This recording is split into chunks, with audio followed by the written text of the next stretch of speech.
Because I have so many friends and family who are progressives, liberals, I want to start off by saying this. Our positions should be based on what we sense is the right thing to do in our spirits, not just a set of black and white ideologies that make us inflexible and unable to change our viewpoints whenever we sense that there is something wrong inside. I remember years ago when George W. Bush was elected to his second term. I was an ardent supporter of him primarily because of the war. But as his second term went on, I began to see things in the administration and things in his governance that made me not exactly turn on him, but I was not the supporter that I was in the beginning. In fact, I found myself talking about the administration in a very negative perspective, because first, I'm neither Republican or Democrat. I am a believer. And then as a believer, I am a believer that believes in the foundational, what the secularists would call the conservative end of the political spectrum. The conservatism builds from the foundation and is secure in the foundation before a house is built. The progressives assume the foundation and build the house on it with the anticipation that somewhere down the line the foundation will be able to hold up as the expenses and costs grow. So I changed my views of George W. based on his actions, even though I was an ardent supporter. I challenge you to be willing to do the same thing. If you are an ideological liberal, an ideological progressive, before you are an ideological believer, then you will not be able to really hear what the Holy Spirit is saying. I felt that things had to change in the way I looked at our government during the Bush administration. And even with the initial election of Obama, although I did not vote for him, I prayed for him and still do pray for him, but I had a lot of optimism. I listened to his speeches. He ran as a centrist, talked as a centrist, talked about bipartisanship, talked about the kinds of things that were very inclusive. And of course, inclusiveness is a very important word to progressives and liberals, at least in theory, but when it comes down to actual fact, inclusiveness plays no part in the reality of the progressive movement. Take the healthcare debate that was completely one-sided, no Republicans in, and a 5,000-page document. They gave the American people 72 hours to read, absorb, and understand the document, as they did with the members of the House of Representatives. Here is my point. It is critical that we understand the foundations of our constitutional state.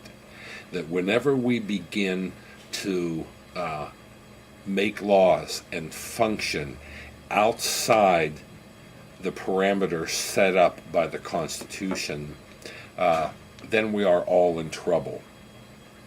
Because the Constitution, which used to be the foundation and order of the country, is what causes us to remain strong generation to generation.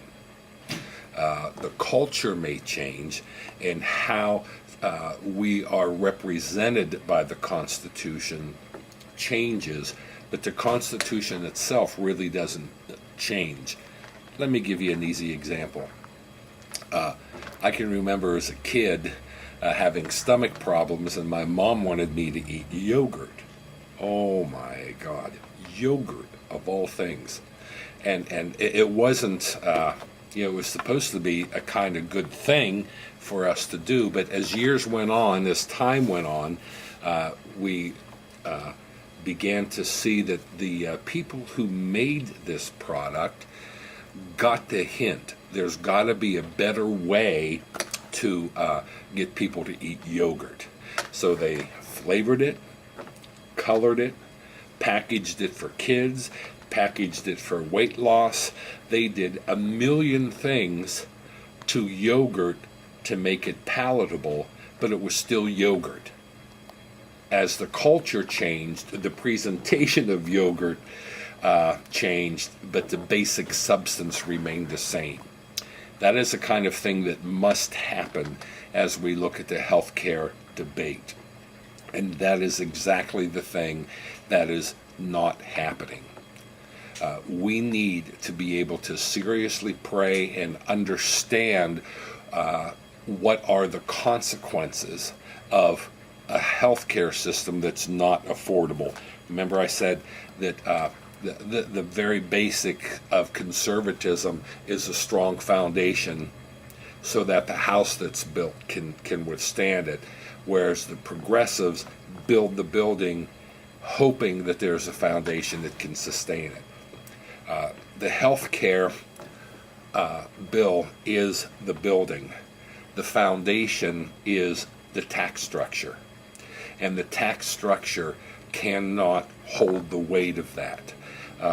We thought it was going to work with Social Security. We thought it was going to work with Medicaid and Medicare, two government-forced programs that are an utter failure. They are not sustaining themselves. That's why if you're working, you pay 7.5% of your salary goes to these programs, and the employer has to pay an additional 7.5% out of their profits just to cover that tax. That's in addition to the 40 or 50% tax that we are already charged.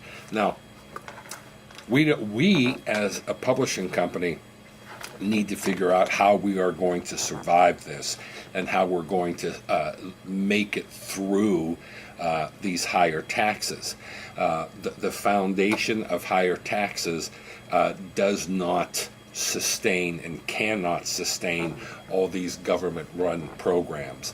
The issue of government control of 1/6 of the economy and ignoring the power and the purpose and the foundation of the Constitution is something that should make everybody upset, everybody concerned.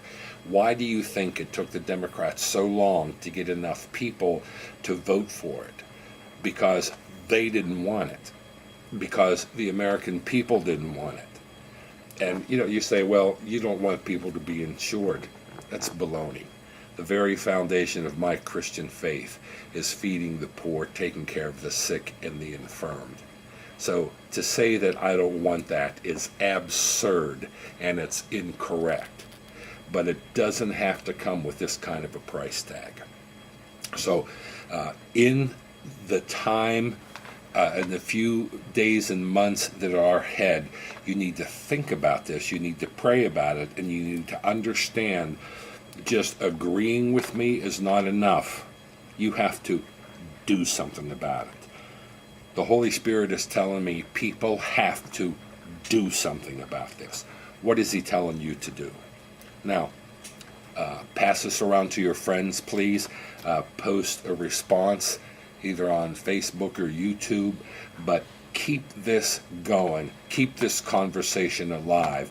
It is the only way truth will prevail, because our country is still rescuable.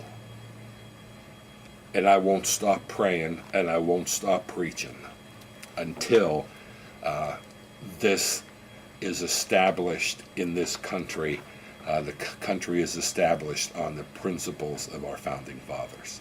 Thank you.